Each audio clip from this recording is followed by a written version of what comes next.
요한복음 3장 16절입니다.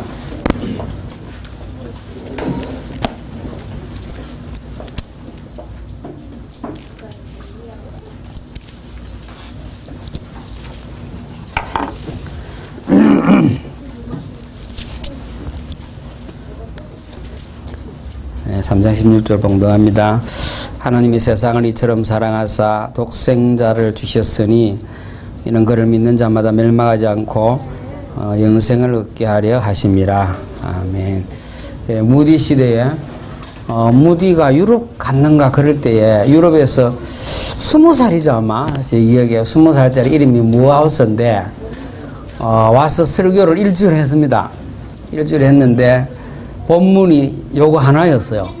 하나 갖고 일주일 7번 설교를 한 거죠.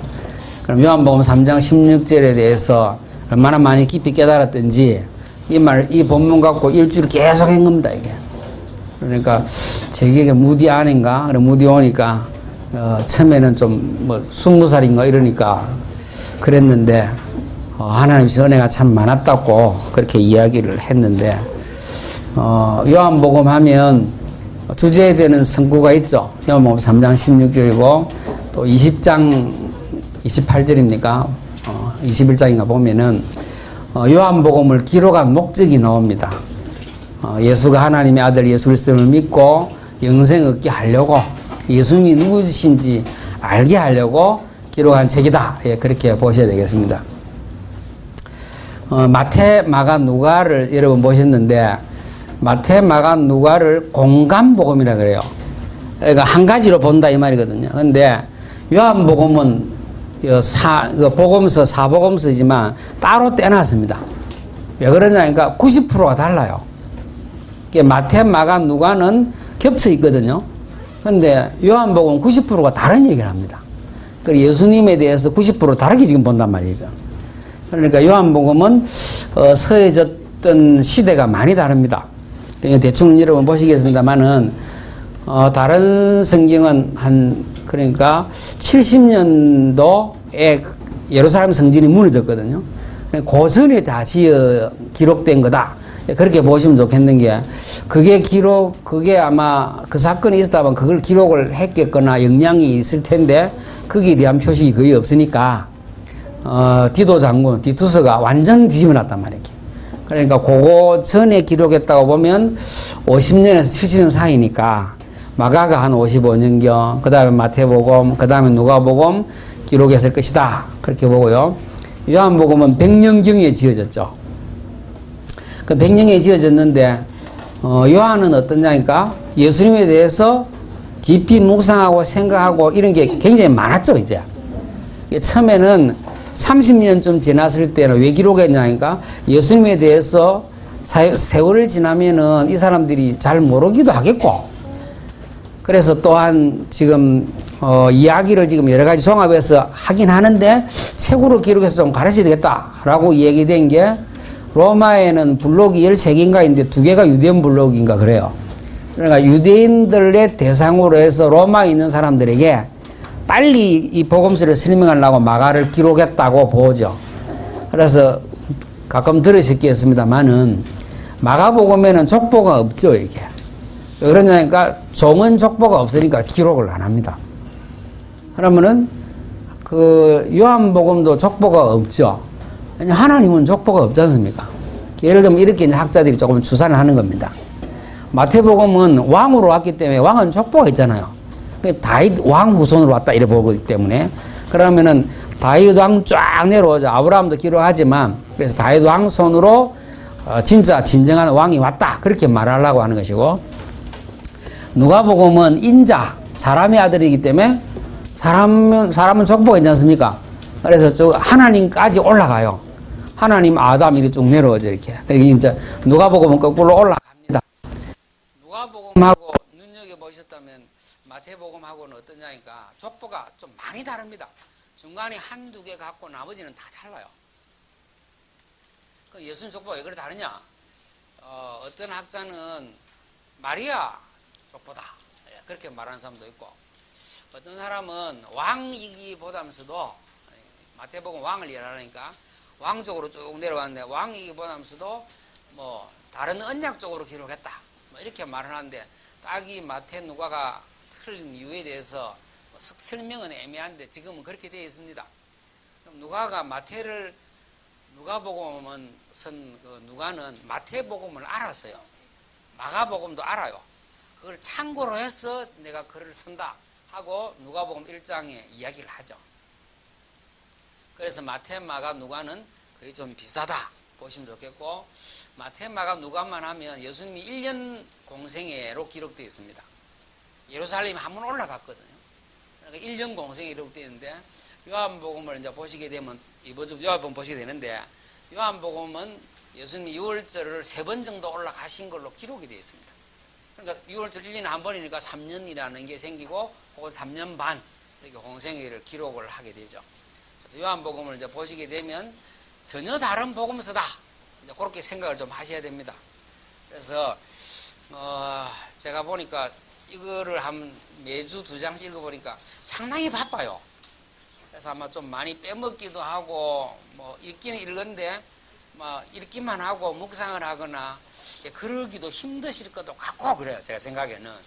그러나 꾸준히 하시게 되면 지금 우리는 마태, 마가, 누가 복음서 3권을 우리가 지금 오늘까지 떼게 된 겁니다. 제대로 그냥 막 읽더라도 마태, 마가, 누가를 한꺼번에 읽었을 때에 예수님에 대해서 행적이 약간 머리에 그려지셨으면 좋겠어요. 그러니까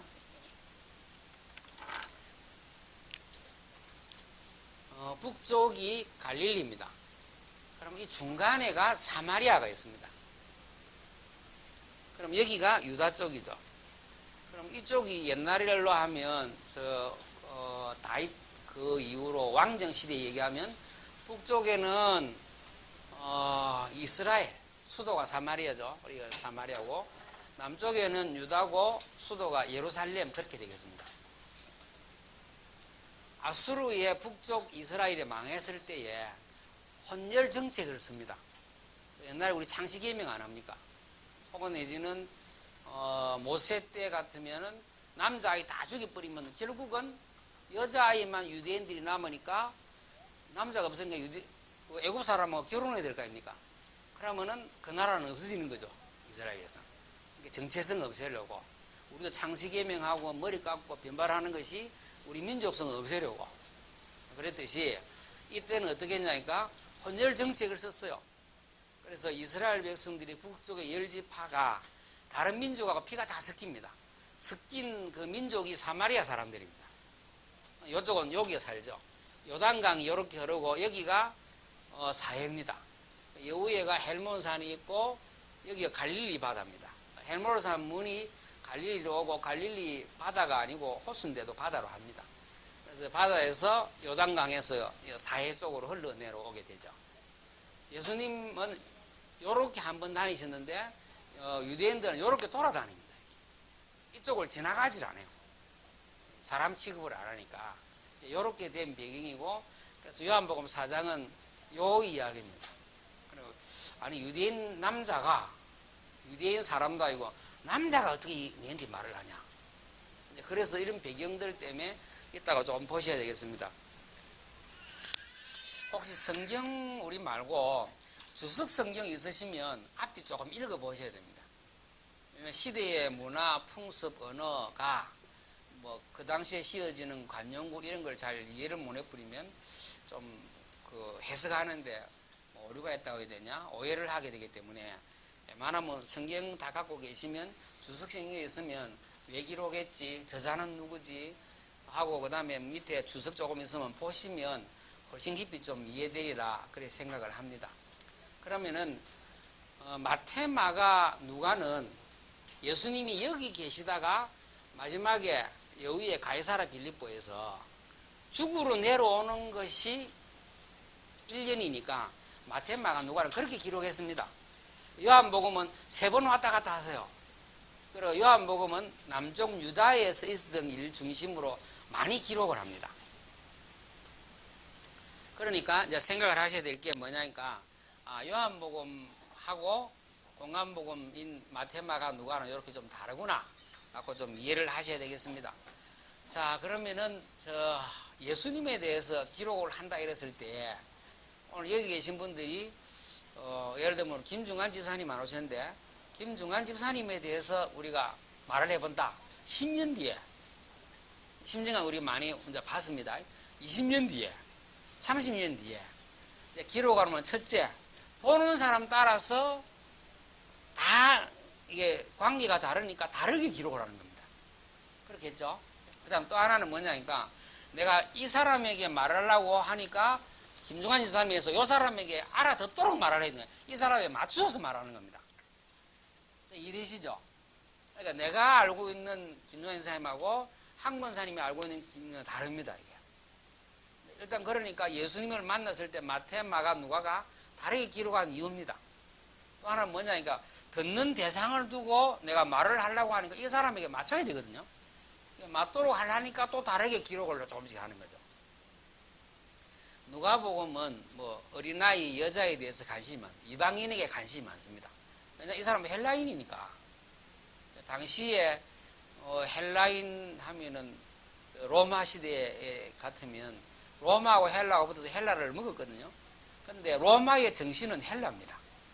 헬라가 그리스란 말이에요. 그리스 로마 신화 많이 들었잖아요. 그러니까 로마의 신화는 그리스 신화가 이름만 바뀐 것들이 주로 많습니다. 그러니까 로마의 정신은 헬라거든요. 영국 사람이 지금 미국 보고 컨셉 지는 게 미국이 미국말 합니까? 영어 합니까? 영국말 하잖아요. 말하자면 헬라 로마 시대에는 헬라어를 쓰면 아주 고급 문화인 혹은 엘리트 그렇게 생각을 했습니다. 노예로 잡혔지만 그렇단 말이에요. 그래서 저 로마의 고관 대작들은 헬라어를 따로 배우는 교사를 둬서 배웠습니다. 이제 그럴 정도인데 오늘 의사 누가 같으면 지금 같으면 의사 이래 되면은 뭐 좋은 직종 아닙니까? 당시도 나쁜 건 안 했지만 그냥 기술자였습니다. 의료 기술자죠. 그래서 누가만의 특징이라고 할 수 있는 것들이 많이 기록인 게 의술 학술 용어나 의술 용어가 좀 들어갔다. 그 다음에 여자하고 아이에 대한 관심이 많다. 이렇게 기록을 한 걸 하자면 요한은 완전 다른 얘기를 합니다. 그래서 요한이 하는 얘기를 여러분이 귀담아 들으시겠는데 하나는 뭐냐니까 지금 우리 예수 믿은 지 오래됐지 않습니까? 근데 늘 듣던 말인데 어느 날 새롭게 그게 그 말이었구나 하고 깨달으실 때가 옵니다. 말씀이. 그러면 그게 지금 요한은 어떠냐니까 60년이 지났단 말이야. 60년 지났는데 예수님도 또 생각하고 있었던 사건 또 생각하고 들었던 말씀 또 생각하겠죠. 생각을 해보니까 예수님이 누구셨구나 하는 게 전혀 다르게 들린 겁니다. 그렇게 기록한 게 어디 나오냐면 요한복음 13, 14, 15, 16, 17장이 다락방 강화랍니다. 성찬식 하면서 거기에서 5장이 기록이 되고 이야기 되는 거란 말이에요. 거기에서 이야기될 때 주님 뭐라니까 지금은 내가 너에게 이러는 말을 잘 못 알아들을 거야. 그런데 나중 되면 성령께서 깨닫게 하실 걸 이거를 요한만 기록을 해요. 요한은 100년이니까 예수님 십자가 지신 날 이제 60년 정도 지나서까지 생각해 보니까 그게 그 소리였구나 하는 게 이제 생각이 난 겁니다. 이게. 흔히 얘기하면 니도 아나 그러면 알 거야. 엄마 말 아닙니까? 지금은 아무만 말해도 못 알아듣지. 예수님이 지금 그런 겁니다. 지금 내가 이렇게 말을 하지만 못 알아들을 걸. 그러나 성령께서 나중에 깨닫게 하실 거야. 이제 하게 되는 겁니다. 이게. 그래서 요한은 그렇게 깨달은 걸 가지고 지금 기록을 했다. 그렇게 보셔야 됩니다. 또 하나 이제 요한의 특징은 뭐냐니까 사건이 하나 있고 사건 다음에 긴 강화 이야기 설명이 있습니다. 그 설명이 요한복음 3장 16절 이후로 보면은 니고데모 얘기를 하시죠. 그럼 니고데모가 예수님을 만났어요. 그럼 그 뒤에는 니고데모에 대한 사건을 가지고 길게 얘기를 하는데 이거는 사도 요한이 한 말인지 예수님 말인지 구분이 안 갈 정도로 같이 막 기록되어 있습니다. 그렇게 기록돼요. 그래서 사건이 하나 있고 다른 마가복음은 사건 있고 거기에 대한 해석이 없습니다. 사건만 계속 기록해 나가. 그런데 요한은 사건 하나를 두고 설명을 길게 합니다. 이게 무슨 의미인지 알아먹었단 말이에요. 오병이어 기적이 무슨 말이지? 그냥 떡 먹었다 이렇게 기록되어 있잖아요. 마태복음, 마가복음 5천 명이나 먹고도 12광이 남았더라 하고 기록을 끝냈으면 요한복음은 거기에 대해서 뒤에 일련의 다른 이야기를 합니다. 예를 들면 사람이 떡으로 사는 거 아니다 라는 것을 사실적으로 뭐라고 하냐니까 왕사함을 하고 오는 이유가 떡 때문에 안 옵니까? 썩어질 그 양식 때문에 일하지 마. 그래서 그 뒤로 쭉 이야기들이 오가는 거죠. 그래서 그렇게 보신다면 사건이 하나 있고 그 다음에 거기에 대한 해석 강화들이 쭉 길게 늘어져 있다. 그렇게 요한복음을 보셔야 되겠습니다. 그래서 사도 요한이 저자다. 또 하나는 사건이 있고 기록을 한다. 그렇게 보시면 좋겠고 요한복음에는 수많은 그 문학적인 장치가 숨겨져 있습니다. 몇 개만 말씀드리면 요한복음에는 예수님은 나는 뭐뭐시다 라고 기록한 것이 말씀한 게 7번 있어요. 거기 보면 있죠. 나는 포도나무다. 나는 세상의 빛이다. 나는 이다 라고 말하는 것을 구약에는 하나님이 당신을 말할 때 쓰는 딱 그 표현입니다. 나는 스스로 있는 자다 이렇게 말할 때 하나님만 그렇게 말할 수 있지 사람은 나는 뭐다 이렇게 말할 수 없단 말이에요. 그런데 예수님이 나는 무엇이다 말하라고 하는 그 표현들은 모두 하나님에 대한 표현들입니다. 나는 세상의 빛이다.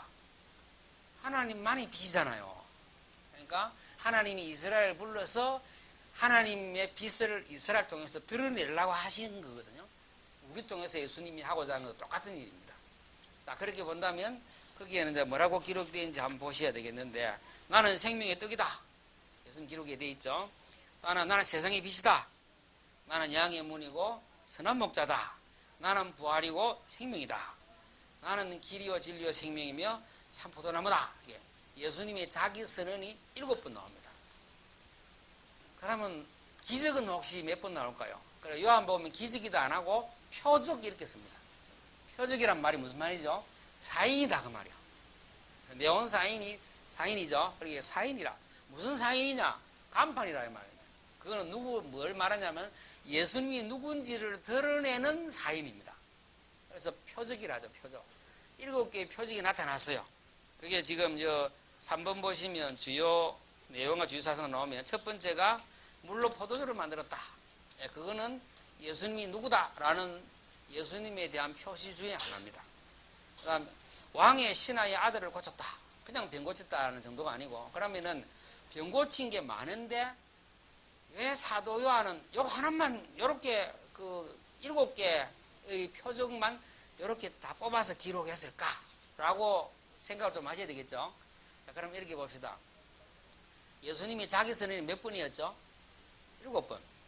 표적을 몇 번 적었죠? 7번. 그러면 7이라는 말이 무슨 말이 되겠습니까? 자, 그거는 완전수고 하나님에 대한 숫자란 말이에요.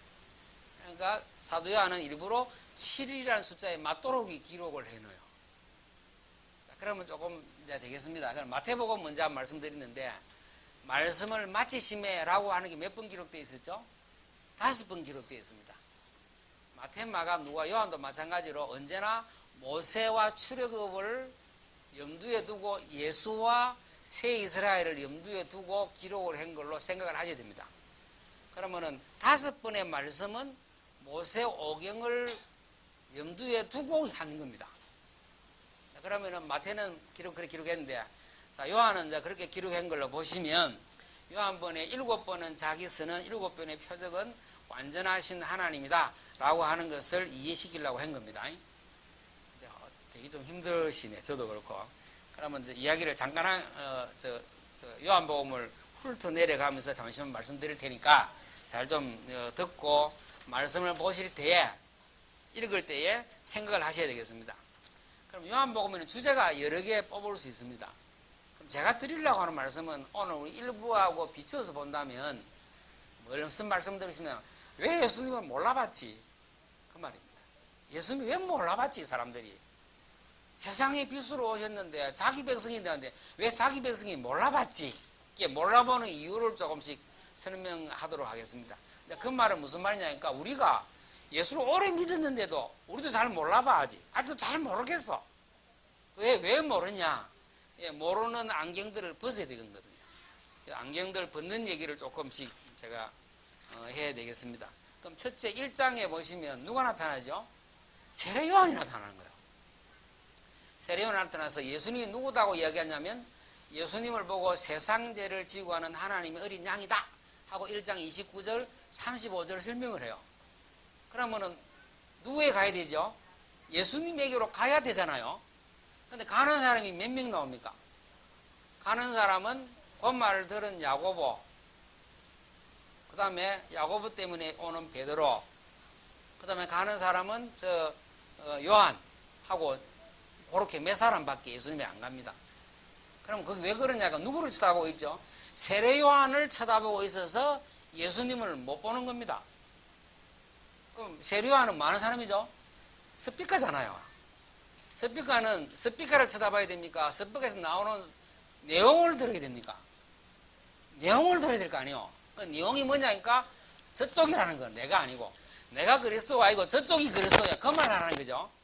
그럼 저쪽을 가야 될 거 아닙니까? 그쪽 가는 사람이 없어. 그냥 스피커 쳐다본다고. 세례 요한 쳐다본다고. 그래서 제가 늘 드리는 말씀대로 목사님 쳐다본다고 예수님을 못 쳐다보는 거라. 그러니까 목사님 많은 사람이죠. 스피커 아닙니까? 다른 말로 하면 도로 표지판이라, 손가락이라. 그럼 어디를 봐야 됩니까? 예수님을 봐야 될 거 아니에요. 근데 이 목사 따라다니고 저 목사 따라다니고. 물론 목사님 따라서 표지판이 좀 선명할 수도 있어요. 들어서 선명할 수도 있고. 그럴 수는 있지만 그거는 표지판 역할만 하면 되는 거 아니에요. 예수님이 누구다라고 가르치는 그쪽만 하거나 예수님에 대해서 정확하게 설명을 제대로 하는 것이 목사 일 아닙니까? 그럼 그 설명을 듣고 그 예수님께 가야 되겠죠? 안 가는 거요. 그러니까 목사 따라다니는 거지 이게. 아마 큰 종이 돼서 그러는데 암만 큰 종이라도 예수님을 제대로 안 가르치면 하나님 앞에는 곤란한 문제인데, 그러니까 세례 요한 쳐다본다고 예수님이 길 안 가. 2장에는 예수님이 오병이어 물로 포도주면 기적을 일으키지 않습니까? 그 뒤에 뭐냐니까 성전을 정화한다고 나왔는데 성전을 정화한 게 성전을 뒤집어 본 시위를 했다라고 보는 게 맞대요. 다시 말하면 성전을 없애자고 나온 거거든요. 성전을 청소하는 게 없애자고 나왔단 말이에요. 왜 성전을 없애려고 합니까? 성전 때문에 성전의 주인공이 왔는데 못 봐. 성전의 주인공이 오면 성전이 안 중요하잖아요. 이거는 동양에서는 얘기 참 많이 합니다. 배를 타고 강을 건너지 않습니까? 그러면은 목적은 뭐죠? 강을 건너는 게 목적 아니에요. 그러면 배를 타고 강을 건넜어요. 그러면 뭐 해야 됩니까? 이제는 배를 보거나 배를 쳐다보거나 뭐 배가 어떻다 말할 필요가 없잖아요. 강 건너면 되니까. 근데 우리는 지금 뭐냐니까 배 쳐다보고 있는 거거든요. 혹은 배를 끌고 다녀야 돼. 그러면 성전의 주인공이 오면 성전이 필요합니까? 필요 안 합니까? 성전은 안 필요해요. 그래서 주님이 없애버리라는 거란 말이에요. 그러면 지금 오전에 말씀드리자면 자꾸 예배당을 쳐다봐. 예배당이 좋니 크니 많니 어쩌니.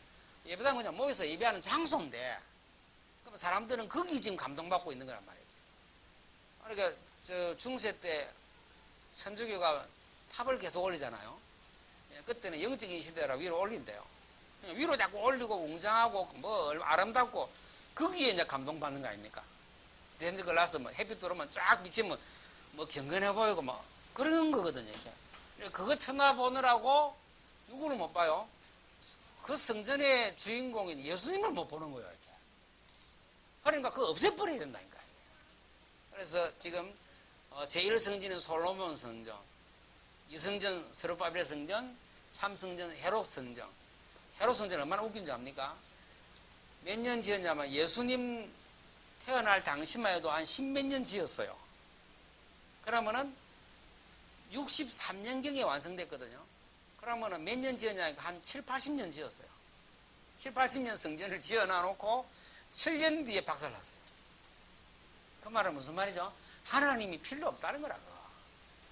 지금 예루살렘 전경을 지금 보면은 성전이 있는 그 자리에 뭐 있는 줄 압니까?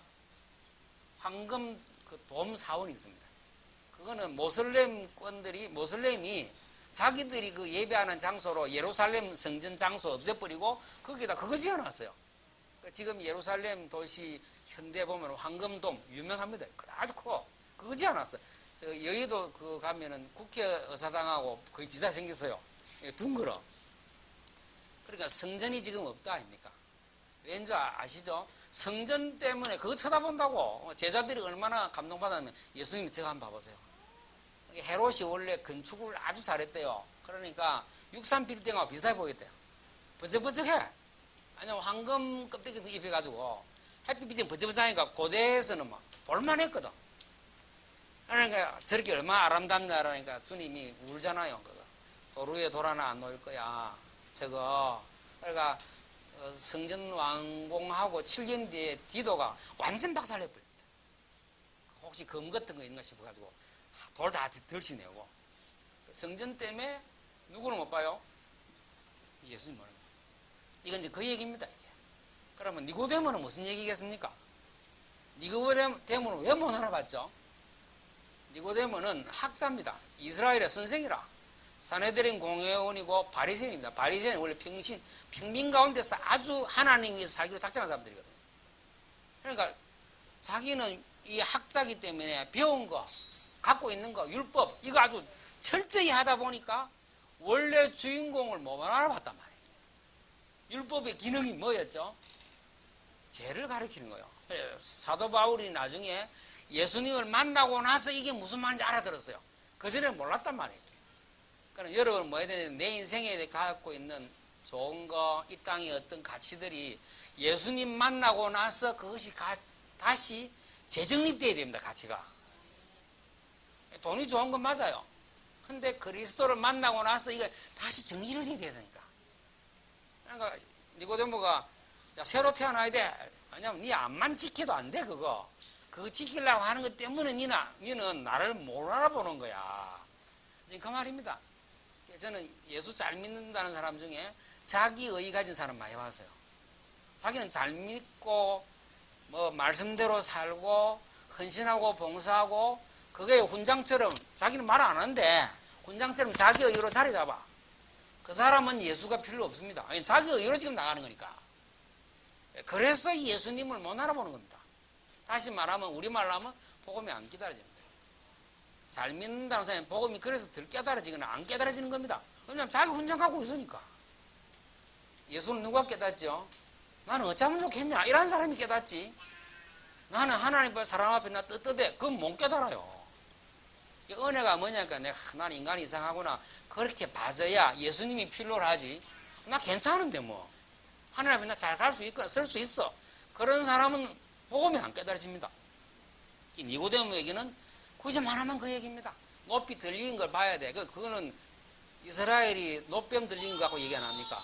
이스라엘이 막 불평하다가 그거 본 거거든요. 인자가 들리는 죄 때문에. 그래, 그때 깨달아지는 일이죠. 니고데모는 나중에 숨은 제자로 나옵니다. 그럼 4장에는 수가성 여자는 왜 못 깨달았을까요? 예수님을 지금 만나보고 막 했는데도 왜 못 알아들었을까요? 더 이야기하면 수가성으로 대표되는 사마리아 사람들은 예수님을 왜 몰라보았을까요? 예, 이 사람들은 나름대로 관습도 갖고 있거나 있습니다. 뭐 남녀 뭐 이런 이 벽들 있지 않습니까?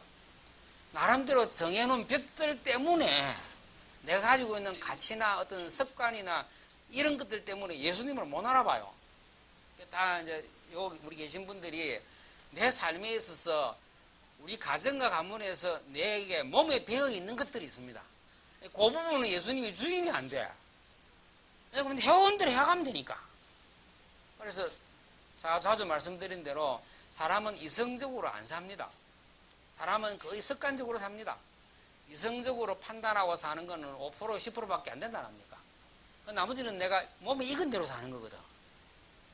그러니까 우리 연희 같으면 지금의 복음 들어가고 말씀 들어가고 이게 뭐 들어가 버리면은 왜 인물이 되냐니까 우리한테는요, 제인테는 찬송가보다 뽕짝이 훨씬 잘 맞아요, 이게. 여기 세팅이 고려되어 있습니다, 이게. 어릴 때부터 들어오던 게, 그게 음악이라는 게 리듬감이 고려되어 있습니다. 옛날에 손심심 김준호가 문경세제 그거 할 때, 사람들 모아놓고 노래 불러보라 그래요. 그러면은 문경세도 노래를 부르면 넘어가는 게 우리는 5개니까 그렇게 꺾으면서 넘어가야 되잖아요. 그거를 시키면 늘 사람들이 어떻게 부르냐, 다 뽕짝식으로 꺾는데, 뽕짝이 몸에 배어가지고. 그러니까 우리 국악이 우리 몸에 지금 이제 음계가 안 배있다는 말이죠. 그러니까 우리는 우리 몸에 다른 게 이미 세팅되어 있습니다. 이것을 말씀으로 뿌리내려고 정서로 뒤바꾸어 내는데, 이거는요, 피를 흘리면 사고가 되는 얘기라. 그러니까 이 지금 수가성 사마리아 여자는 자기 속에 이미 사마리아는 모세 오경만 가지고도 보거든요. 그러니까 그것만 갖고 있어. 그게 여로보암 때부터 나라가 따로 서고 나서부터 내려온, 말하자면은 아주 오래된 얘기란 말이죠. 그래서 이런 것들 때문에 사실은 예수님은 못 알아본다 그랬습니다. 그럼 5장에는 38년 된 환자 이야기하고 예수님 고치고 나서도 길이 이야기합니다. 그때 예수님이 4가지 이야기해요. 내가 누군지를 누가 이야기하냐? 하나님이 이야기해. 성경이 이야기해. 그 4가지 제가 기억이 안 나는데, 4가지를 빌어서 너희가 성경에서 영생을 얻는 줄 알듯이 성경은 4개에 대해 정리해. 하나님이 증거를 하고 뭐 이렇게 네 부분을 들어서 예수님이 누구신지 이야기를 해요. 그런데 그걸 듣는 유대인들은 딱 이게 덮여서 못 알아듣는 겁니다. 이게. 그때 예수님은 너희들은 하나님을 몰라.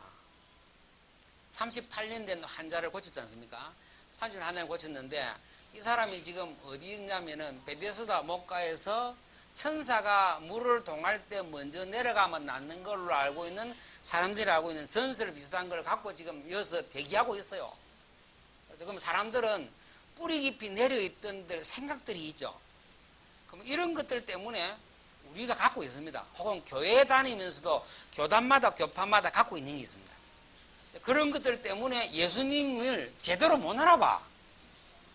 5장 얘기는 그 말입니다. 성경에서 이야기해도 못 알아들어. 제가 얘기 안 하니까 제가 한번 복음 다시 정리하니까 우리 같이 왔던 목사가 하는 말이, 그 성경인데 그래도 아무도 안 듣겠는데 그럽니까? 왜냐면 우리가 지금 들었던 복음이 완전하다 생각하기 때문에. 복음은요, 내가 지금 말하는 복음이 완전하다 그런 건 없습니다. 예수님은 완전한 분이지만 완전한 그분을 내가 완전히 모른다는 게 설명을 완전히 못하는 거란 말이에요. 그렇죠. 예수님은 완전하신 분인데 나는 완전하지를 못해. 완전하게 설명을 언제나 못하게 됐다니까. 누가 역사하시죠? 성령께서 알아듣도록 역사하시는 밖에 도리가 없는 거지. 내가 완벽하게 왕 선지자 제사장 말하면 완벽합니까? 고레스를 보고 이사야는 기름 부음 받은 자라고 그렇게 얘기를 합니다. 고레스가 메시아입니까? 우리 집으로 알고 메시아입니까? 아니면 고레스는 하나님께서 이스라엘을 회복시키려고 200년 뒤에 얘기하기에는 올 왕을 이야기할 때 하나 말인가 그렇거든요. 그러니까 고레스라는 사람을 보고 이사야는 기름 부음 받은 자라고 얘기를 합니다. 그럼 그 사람은 우리가 알고 있는 예수 그리스도입니까? 아니잖아요. 그러니까 삼직만 이야기해갖고 예수를 다 설명했다. 그럴 수는 없게 되어 있습니다. 가장 설명이 좋도록 하다 보니까 그렇다는 의미지. 그래서 제가 여러분에게 설명을 다시 안 합니까? 제가 지금 깨달은 거란 말이에요. 제가 지금 보니까 왜 그리스도가 필요하냐? 아담 거를 진짜 깊이 생각해 보면 우리 인간들은 자기가 스스로 하나님 되는 저주에 걸렸어요. 그게 원죄의 저주입니다.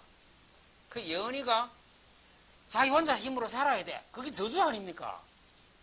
말하자면 우리는 성인이 된, 이거는 번외표기인데, 성인이 된 우리 지구 이거 아닙니다. 인간은 영원히 하나님을 필요로 하는 존재여야 되는데 내 인생은 내 마음대로 살아. 내 힘으로 살아. 그게 원죄의 저주입니다. 그치? 이것이 뿌리 내려지는데 이게 지금 내가 깨달아지고 바뀌어져야 예수를 필요로 하잖아요. 이게 5장 얘기입니다. 그럼 6장 얘기는 오병이어 얘기합니까? 그 기적 나타나고 막 사람들 그것도 감동 먹어요. 물로 건너가고 감동 먹어갖고 뭐 하냐니까 빵 때문에 예수님 따라다녀. 빵 때문에 따라다니는 그것 때문에 예수님을 못 알아봐요. 빵 준 분인데 빵도 좋아요. 선물도 좋죠. 선물도 좋지만 선물을 준 분을 알아먹어야 될 거 아닙니까? 그러니까 우리는 못 알아봐. 아이들이 제가 예언을 들었는데 아이들이 엄마 아버지가 좋은 선물 주면 엄마 아버지 신경 쓰는 게 아니고 선물만 신경 쓰듯이 빵 먹으라니까 빵만 좋아. 병 고치면 병 고치면 그것만 좋아. 병 고치는 분이 누군지를 알아야 될 거 아닙니까? 그래서 마태, 마가, 누가, 요한은 예수님이 누구냐를 이야기하려는 책입니다. 예수님 무슨 말씀하셨지? 그게 안 중요한 거요. 예수님이 어떤 병을 고치셨지? 그게 안 중요하고 이 병을 고치는 분이 도대체 누구냐 그 말 아닙니까? 이렇게 기적을 일으키는 게 누구냐 이 말이야. 그래서 그 분수령이 뭐냐니까 풍랑이는 바다를 잠재우고 걸어오시는 분을 말할 때에 제자들이 뭡니다. 이분이 도대체 누구시길래? 그게 원래 기록한 목적입니다. 예수님 누구시길래 이런 일을 하냐 그 말이에요. 그래서 누구시길래 알아봐야 되는 예수님을 내가 못 알아보는 안경들을 하나하나씩 벗이 써야 된다니까. 그러니까 6장에 교회 가면 밥 주냐 말하자면 빵 때문에 먹는 것 때문에 예수님 못 알아본단 말 아닙니까? 빵만 줍니까? 그런데 그렇게 사람들은 생각하는 것 때문에 예수님 못 알아본다는 것이 6장 얘기입니다. 7장에는 자기가 그 예수님의 형제들부터 해서 안 믿는다는 얘기 계속 나와요. 예수님 형제들이 안 믿어. 명절인데 형님 안 올라가요. 이래 된 거예요. 예루살렘 올라가야죠. 그러니까 야고보 동생들 쪽이잖아요. 유다, 다른 애 있고. 안 올라가요. 이래 돼요. 지금은 아니다. 그래서 명절 중간에 올라가셨는데 그렇게 말하는데 그 말은 약간 비웃는 조로 한 말이거든. 그리고 설명을 해. 요한은 형제들이지만 예수를 안 믿었다. 나중에 믿게 된 야고보, 예수님 육신적 동생인 야고보가 얼마나 기도하고 회개하고 뭐 울고 뭐 깨달았던지 무릎에 그 굳은 살에 베어서 낙타 무릎이라 이제 별명이 낙타 무릎이요. 사도행전 15장에 나오는 그 야고보가 별명이 낙타 무릎입니다. 기도를 엄청 많이 해서 예수님에 대해서 형님에 대해서 이제 알아본 거야. 사람은요 나름대로 날 수도 없고 늘 보던 거기 단 줄 알아. 그래서 제가 여러분들의 말씀이 나날이 안 깨달아지면 사건마다 계속 그리스도가 고백되고 안 깨달아지면 나는 아는 게 아닙니다. 그리스도를 내가 동행하고 누리는 게 아니라니까. 그러니까 뭔 일이 있고 지나고 나면 내가 또 몰랐구나 계속 그래 하셔야 돼. 야 하나님 이런 분이구나. 한 번은 이스라엘 백성들이 그 무리바 물가 가서 시험하잖아요. 뭐하고 시험하냐. 진짜 하나님 지금까지 동행한다는데 진짜 하나님 하시는 거 동행은 맞냐? 그냥 구름기둥 그거는 나중에고 시내산에 언약 맺기 전에 이스라엘 백성들 함께 한다고 하는데 이게 진짜인지 아닌지 모르겠는 거요. 그러니까 한번 시험을 하는데 무리바 물가 가서 하나님 시험을 했었어요. 시험했다고 기록을 하죠. 우리가 지금 하나님이 날마다 사건마다 진짜 하나님 함께 하시는지 깨달아지셔야 됩니다. 오늘 보면 그래 안 깨달아지 뿌리면 늘 너무 잘 알아. 형제들은 잘 알잖아. 예수님이 같이 밥 먹고 같이 똥 싸는데 뭐. 그러니까 너무 잘 알기 때문에 메시아일 리가 없는 거야 이게. 너무 잘 아니까. 그러니까 예수님 누구다 잘 안다고 생각하는 게 이게 아는 게 아니라 이 말이에요. 나날이 깨달아지셔야 됩니다. 7장에 8장에는요 가늠한 여인을 만났어요. 가늠한 여인 때문에 우리가 늘 뒤에 듣는 요한복음 8장 44절도 나옵니다. 쭉 이야기가 굉장히 길게 나오죠. 그래서 뭐 제 얘기 나오고 아브라함 자손 얘기 쭉 나오는데 이 사람들은 자기들이 아브라함의 자손이다 혹은 내지는 율법 잘 지킨다 라는 것 때문에 예수님을 몰라봐요. 나는 당연히 교인이니까 교인 말고 진짜 예수 믿는 사람이어야 돼요. 요한복음에는 98번 믿는다는 동사만 나옵니다. 명사가 없어요. 그거는 언제나 내가 뭔가 하고 있다는 말 아닙니까? 예수님에 대해서. 그러면은 그때 동사 믿는 뜻이 뭐냐니까 나의 전체를 의지한다 그 말입니다. 내 전부를 드리고 나 예수님 믿는단 말은 내 생을 걸었어 그 말입니다. 나는 이 일에 걸었어. 요한복음 30절 예수님을 믿는 자마다 이 말은 난 전부를 걸고 의존하고 난 믿는 거야. 그런 사람이 영생을 얻습니다. 요한복음절에 한번 그랬습니다. 요한복음 1장 12절에 지금 영접하는 자 곧 그 이름을 믿잖아요. 그러면 요게 서론하니까 서론.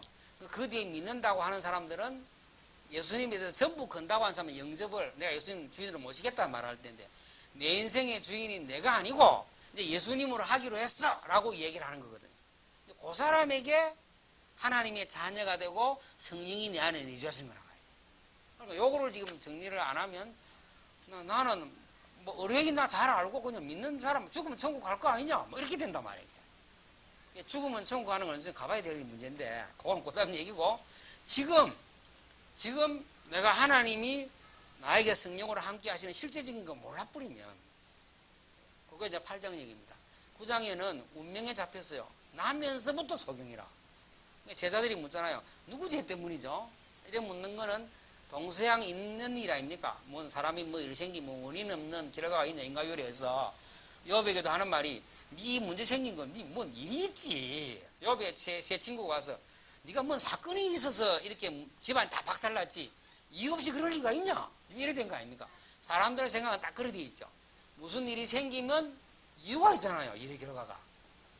그래서 묻는 게 나면서부터 소경이 됐으니까 이 사람은 누구 죄 때문이지? 이 말이요.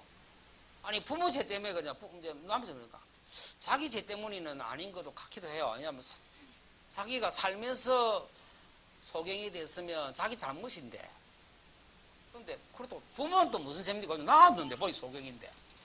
그러니까 제자들이 물어요. 누구 죄 때문이죠? 하고 묻는 거 아닙니까? 그러니까 우리 주님이 이거는 하나님 영광을 드러내시기 위한 거야. 누구나가 그리스도를 만나고 그리스도 앞에 서면 영광스러운 존재가 됩니다. 고린도전서가 뭐라고 되냐니까 욕된 것을 영광으로 바꾸시게 됩니다.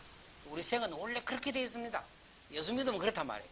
그랬는데 사람들은 운명에 딱 잡혀서 이 사람은 날 때부터 뭔가 이게 이거다 이게 지금.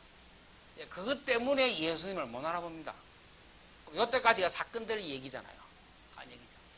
10장에는 예수님이 양의 문하고 뭐 목자 얘기 쭉 합니다. 그러면은 먼저 온 사람은 누구죠? 억지로 하려는 사람이 강도며 절도입니다. 그런데 예수님은 양의 문 이야기하면 양들은 목자가 이름 부르면 들어가고 이름 부르면 나가잖아요. 그 다음에 지킬 때에 문 목자들이 양문 앞에서 오고 문틀을 하고 거기서 산대요. 못 넘어가고 못 들어오니까 도둑놈이. 그렇게 하는데 예수님은 나는 양의 문이고 오고 목자다 얘기를 합니다. 그러면 먼저 온 사람들은 누구죠? 저 바리새인들 이런 사람들이 제대로 지금 하나님이 가장 원하시는 하나님의 뜻인 메시아 그리스도 못 알아듣고 있으니까 억지로 성전에만 데리고 들어가니까 강도면 절도라. 그 말입니다. 이게 11장에는 나사로를 살리셨어요. 나사로를 살리는데 이때 마르다가 동생이니까 울죠.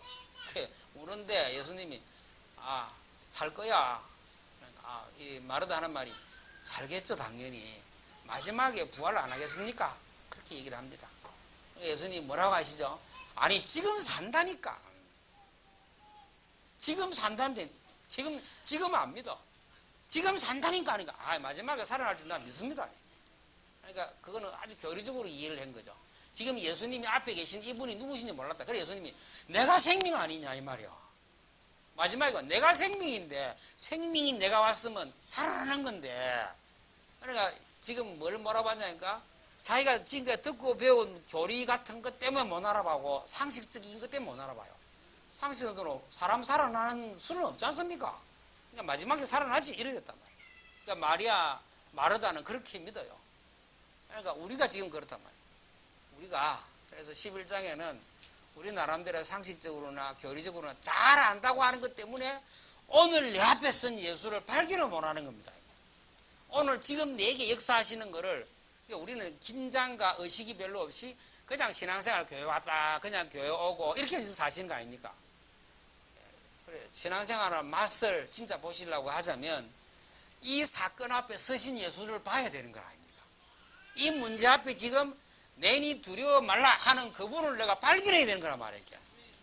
근데 안 보이니까 내가 절절절절 매고 뭐 이렇게 해야 되냐 저렇게 해야 되냐 그런 거 있는 거 아니에요. 그래서 우리가 가지고 있는 상식과 나름대로 배우고 있는 이것들 때문에 예수님을 발견을 못 합니다, 우리가. 그러니까 우리가 좀 많이 심각한 거죠. 12장에는요, 향유 붓습니다, 향유 붓는데 사람들이 향유 붓는 거 갖고 시비를 많이 안 합니까? 근데 예수님의 장례를 준비를 한 유일한 사람이 누구냐? 거기에 대해서 아주 대충 어렴풋이 알아듣거나 생각한 사람이 누구냐? 예수님 말씀에 하면 그 향유 붓는 여자였어요. 그러니까 다른 사람은 못 알아본 거거든요. 그때 그 주변 사람들 모두가 다 뭐냐니까 예수님에 대해서 전혀 이해를 못 하고 있어요. 이해를 못하고 있는 표시를 냅니다. 제자들도 그러하고 또 다른 데 보면은 바리새인 시몬이 불러갖고 지금 그 장면에 보더라도 시몬은 예수님이 누구지 이해 못하고 예수님은 제자들에게 내가 죽으러 간다는 예고를 3번씩 하고 4번씩 합니다. 근데 그 말을 이해하려고도 안 하고, 왜냐, 자기들이 가지고 있는 시나리오가 있어요. 내 계산이 있는 겁니다, 이게. 혹시 예수 믿을 때 무슨 생각을 하고 처음에는 어떻게 했을지 모르겠는데, 지금 여기까지 오셨는데, 예수 믿을 때 나름대로와 내가 요구하거나 생각하는 게 있지 않겠습니까? 죽으면 좋은 데를 간다든지, 잘 살 거라든지, 있을지 모르겠는데, 그게 바뀌셔야 돼요, 차근차근. 제자들은 이게 지금 이때는 안 바뀌었어. 자기 나름대로 요구하거나 깊이 생각하는 게 있어요. 그래서 요한복음 말하자면 13장부터 반으로 가르치면 13장부터 따로 가르치면 좋습니다. 그러면 어떻게 되냐니까 21장까지 있는데 13장부터 일주일에 대해서 기록을 해놓은 겁니다. 마가복음은 3분의 1 정도가 공생의 3년에서 일주일을 기록을 합니다. 그럼 월요일부터 부활하실 때까지죠. 그래서 마태도 그러고 요한도 그런데 요한은 거의 반쯤을 예수님의 일주일에 기록을 합니다. 일주일 첫머리가 뭐냐니까 그거 하시는 거죠. 성찬식 하시는 거. 오늘 지금 성찬식을 누가복음 22장에 하고 여기는 지금 뭐하냐니까 13장부터 합니다. 13장에 주님은 발을 씻기시고 그때부터 대화하시는 게 2가지 말씀을 주로 하십니다. 14, 15, 16, 17. 그러면 이때 무슨 말씀 하시는지가 제일 중요하겠죠. 첫째로 하시는 말씀이 내가 응답할 거야. 내 이름으로 응답할 거야. 지금까지는 양 잡아서 예루살렘 성전에 들어가야 되죠. 하나님 만나려고 하면 아니야. 이제는 내 이름으로 내가 응답할 거야. 이제 내 이름으로 하나님이 응답하실 거야. 그 얘기를 13, 14, 15, 16 계속합니다. 내 이름으로 응답할 거야. 그때 하시는 말씀이 나보다 더 큰 일을 할 걸. 나는 하나님께서 원하시는 일을 하러 왔어. 그러면은 내가 원하는 일을 너희들이 하게 될 거야. 더 큰 일을 하게 될 거야. 그래서 주님이 이루신 구원을 세상 모든 사람에게 전할 수 있도록 사도들을 세우셨고 그 다음에 우리를 부르신 거란 말이에요. 그래서 우리 주님은 주님 당신이 하셨던 일이 하나님의 뜻을 성취하셨는데 우리는 주님의 뜻을 지금 성취하는 걸음으로 우리를 부르셨고 나날이 증거를 주시는 겁니다. 그래서 응답이 예수 이름으로 당연하게 와야 되는데 중요한 것은 우리 주님의 뜻입니다. 그 뜻 가운데서 하시는 겁니다. 그러면 중요한 것 또 한 가지는 뭐냐니까 내가 이제 가는데 걱정하지 마. 성령이 오실 거야. 성령 하나님이 오시게 돼. 진리의 영이고 생명의 영이야. 그분이 오시면 너희들에게 응답하시고 인도하시는데 큰일을 하게 하시는데 그러는데 그때 말씀이 주가 뭐냐니까 제일 이해시키게 말하려고 포도나무 비유를 말씀하셨어요. 내가 너희 안에 너희가 내 안에 라고 하는 걸 그림을 그리셔야 될 거 아닙니까? 사람들이 그 말이 무슨 말인지 알아듣기 참 힘들잖아요. 예수님이 지금 여러분 안에 계십니까? 성령으로. 근데 그래 말이야. 그 성령으로 하면 영은 원래 분리문자라 문자로 이게 말로 글로 할 수 없는 거 영이니까. 그러면 영이 눈에 안 보이고 글로 서로 맞을 수 없는데 어떻게 우리와 함께 하시지? 라는 설명을 하려고 하니까 그림처럼 이야기를 해줘야 돼요. 그게 그림은 아닙니까? 그게 포도나무 비유입니다. 포도나무하고 가지가 붙어 있으면 하나 아닙니까? 그래서 가지가 붙어 있는 것을 보고 내가 너희 안에 너희가 내 안에 그 말인 겁니다. 그래서 15장 복판이잖아. 13, 14, 16, 17인데 하다 보니까 15장이 복판에 있어요. 복판에 있는 포도나무 비유를 가지고 성령 하나님이 내 안에 계시고 나는 성령 하나님 안에 있다. 주님 안에 있다. 라는 그림을 그리셔야 됩니다. 그게 14, 15, 16, 17장입니다. 그러면 결과가 어떻게 나겠습니까? 예수님이 나와 함께 계시는 포도나무 그림대로 하면은 예수님이 나를 통해서 드러나겠죠. 예수님의 능력도 드러나고 예수님의 지혜도 드러나고 예수님의 사랑도 드러나고 왜냐하면 열매를 맺게 하려고 불렀다니까 포도나무 열매를 맺을 거 아닙니까? 예, 그게 지금 포도나무 그림에 대한 이야기에 대한 비유에 대한 의미입니다. 그러면은 성령으로 함께 하나님이 함께라는 걸 생각할 때마다 포도나무 생각하시면 되겠습니다. 그렇죠? 그러면 그전에는 못 알아듣는데 못 알아듣는 것을 하나씩 깨달을 때마다 그걸 안 하시면 되겠죠. 왜냐 그것 때문에 열매를 못 맺게 하니까. 왜냐하면 그것 때문이라면은 그것이 나를 주장하기 때문에 포도나무에서 내가 수액을 뽑는 것이 아니고 가지 지 혼자 열매를 맺어야 돼. 가지 지 혼자 돌아다녀. 가지 지 혼자 떠들어. 주님께서 나를 통해서 말씀하시거나 역사하시거나 이래야 되는데 자기 혼자 해. 그게 목사로부터 시작합니다. 목사부터 그럴 수가 있고. 그럼 여러분도 마찬가지죠. 사업을 할 때, 뭐 가르칠 때, 혹은 직장에 있을 때, 가정을 잘 할 때 그리스도와 함께 그리스도로부터 오는 능력, 지혜를 갖고 하셔야 되는 거거든요. 그게 함께고 성령의 내주입니다. 그래서 우리 주님이 말씀하신 게 포도나무 비유라고 생각하시면 아, 우리 하나님이 함께 하시는 거는 그게 그 말이로구나 하고 생각을 하셔야 되고 결과가 어떻게 나오죠? 열매를 봐서 나무를 아는데 열매가 성령의 열매가 안 나오면 나는 성령의 사람이 아닙니다. 자, 성령의 열매는 나오죠. 갈라디아에 의하면 사랑부터 절제까지 나오지 않습니까? 그러면 이런 절제까지 나오는 열매들이 나의 삶에서 계속적으로 열매는 금방 맺히는 건 아니니까 차근차근 나오기 시작하는데 그 열매들이 나오는 사람이라야 예수 사람이요. 그래서 안 나오면 아니지. 열매를 봐서 나무로 아는 거니까. 그럼 우리가 지금 생각해 보십시다. 예수 믿은 지 오래됐는데 10년 전이나 나나 지금 똑같다면 나는 예수에게서부터 나오는 열매를 안 맺고 있는 거 아닙니까? 그래서 예수 사람인지는 모르겠는데 예수의 열매가 내게 안 나타나요. 우리 식으로 얘기하면 복음직이지가 않아요. 복음은 들은지 모르겠지만 복음직이 아니에요. 복음직이면 반드시 복음에 따른 결과가 납니다. 복음적이라는 말은 상태를 나타나기 때문에 그래서 그리스도교에 붙어 있는 사람은 당연히 그리스도의 열매가 납니다. 그게 전도부터 해가지고 모든 범사에 탁월한 일들이 생깁니다. 그게 꼭 오셔야 됩니다. 여기 계신 분들이 그게 안 생겼다면 예수 사람인지는 모르겠지만 일단 예수 열매는 내가 못 맺고 있는 겁니다. 작은 예수여야 합니다.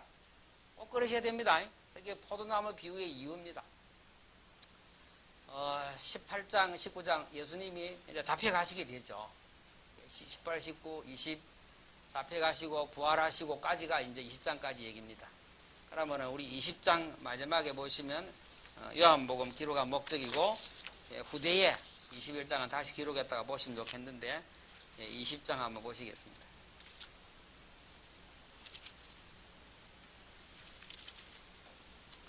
31절이죠. 자, 요한복음을 왜 기록했냐? 오직 이것을 기록하면 너희로 예수께서 하나님의 아들 그리스도를 믿게 하려 하며 하나님의 아들이면 하나님입니다. 사람 아들이면 사람입니다. 개 아들이면 강아지고 그렇죠. 그러니까 하나님의 아들 이 말은 하나님이시다. 그렇게 보셔야 되고 메시아에 대한 표현입니다. 우리 기다렸던 메시아 그리스도 같은 말인데 그래서 하나님의 아들 예수님이 하나님의 아들 그리스도십니다. 요거 말하려고 기록한 책이 요한복음이고 마태, 마가, 누가입니다. 예수가 누구냐? 하나님의 아들 그리스도다. 지금 그 말을 하는 겁니다. 그래서 요걸 깨닫게 하고 우리로 믿어서 그 이름을 힘입어 생명을 얻게 하려 합니다. 생명은 하나님의 생명을 말합니다. 구원의 생명, 하나님의 생명입니다. 하나님의 생명인 성령께서 우리에게 인쳤다. 보정을 우리 안에 하나님 거라는 증거로 하나님의 백성이고 하나님의 생명을 주는 성령이 우리 안에 와 계십니다. 그래서 저도 여러분도 우리 요한복음 포도나무 비유 생각하시면서 성경을 쭉 보시고 그 다음에 각장 읽을 때마다 나는 왜 잘 몰라보거나 열매가 없지 하는 것들이 묵상하시면서 발견되셔야 됩니다. 아, 나는 어떤 목사만 많이 따라다니는 게 아닌가. 요한복음 1장 같으면 나는 너무 예배당 중심으로만 생각한 게 아닌가.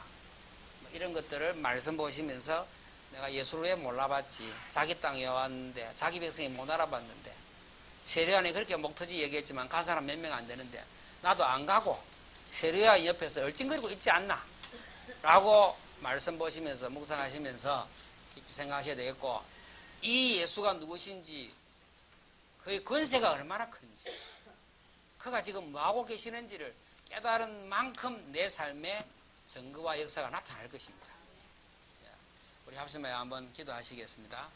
나는 왜 예수를 잘 모르는지, 왜냐하면 내 삶에 진정한 포도나무 붙어있는 가지로서 열매가 있는지, 하나님 나를 돌아보게 하시고 열매 맺지 못하게 하는 것이 무엇인지 하나님 나로 깨닫게 하셔서 요한복음 깊이 알고 묵상할 때에 하나님, 예수가 하나님의 아들이고 그리스도다, 이 말이 진짜 무슨 말인지 내가 알아들을 수 있고 믿어질 수 있도록 축복하시고 역사하여 주옵소서.